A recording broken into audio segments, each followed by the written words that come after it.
Preface: visuals make a difference in project work and in general organizational life.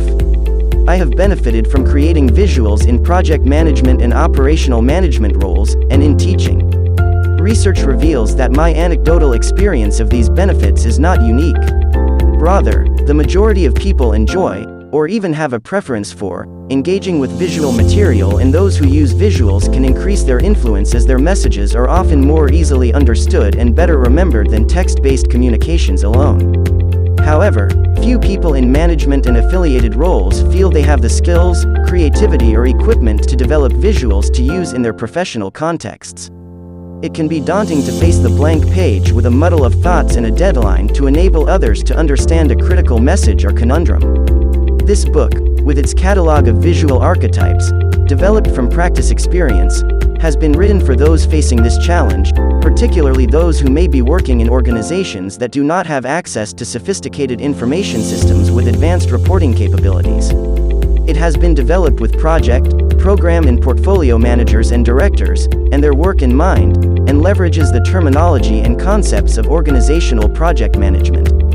But the archetypes can be applied to far more diverse situations, and I hope will be used by those outside project, program, and portfolio management to help improve the way we communicate in organizations.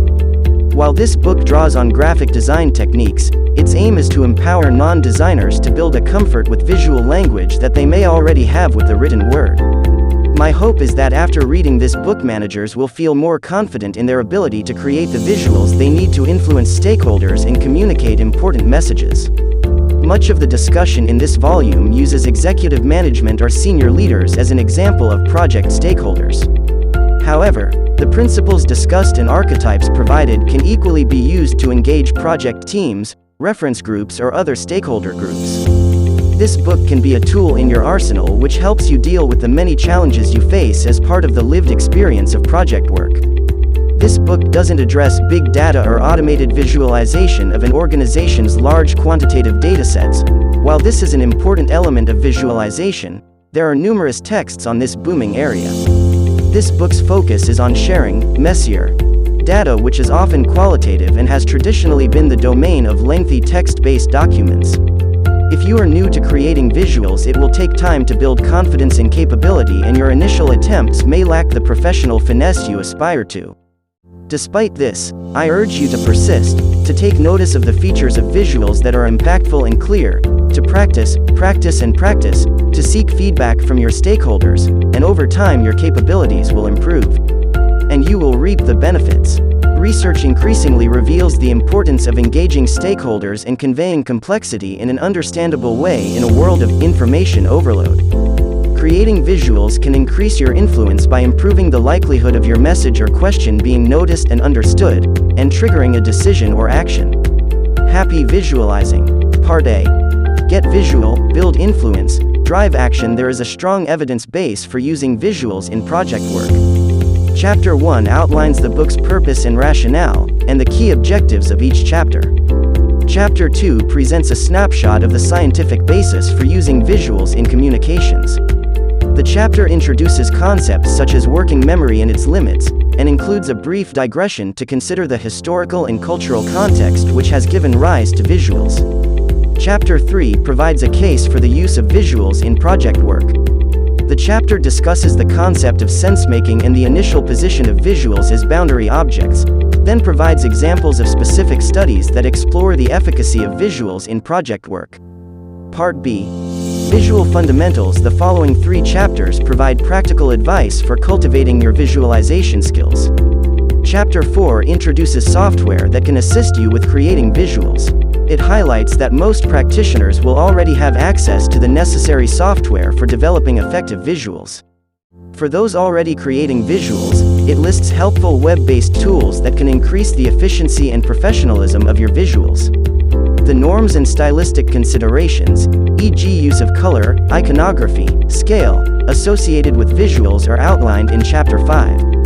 Chapter 6 illustrates a process for creating visuals and provides tips relating to file types and managing the drafting of visuals. Part C. Visual Archetypes for Project Management. The following chapters provide 12 visual archetypes which can help you influence stakeholders. Consider the archetypes as frameworks for representing particular types of data. To leverage both the visual spatial sketchpad and phonological loop, when sharing one of the archetypes with your stakeholders for the first time, you should accompany it with some form of verbal explanation. Each archetype comes with 2 examples and then a table outlining the purpose of the archetype and how to tailor the archetype for the content you need to share. Following the table, the archetype examples are provided again with interactive annotations to illustrate the key design choices that have been made when creating the examples. The editable PowerPoint files for each example archetype are provided at the end of each chapter. The decorative, title and heading elements have deliberately been left plain so you can adapt them to your organization's style guide or stakeholder preferences. You can change the colors, fonts and iconography to suit your story and your organizational and stakeholder preferences, but make sure the message you need to convey remains central. Also, as discussed in Chapter 6, ensure you include appropriate date or version details to support configuration management, normally in the header and footer. This catalog of archetypes is certainly not an exhaustive list of visuals used in project management practice. The discipline has diagrams with more specific purposes that have been subject to research and shown to support practice. For example, the stakeholder circle can be used to profile stakeholders, a burn-down chart to track completion of user stories in agile environments, the visual project map to support project portfolio decision-making, and the project space model to report and discuss project status. For more information on these visuals, see the recommended reading list below. As introduced in Chapter 4, some organizations will also be using information systems, such as Power BI or Jira, that provide reporting capabilities particularly well suited to quantitative data. The archetypes in the following chapters were selected because they're diverse in the potential content they can communicate and include ideas for presenting more qualitative information that tends to be communicated in text-based formats. They're designed to empower you to develop your own visual practice.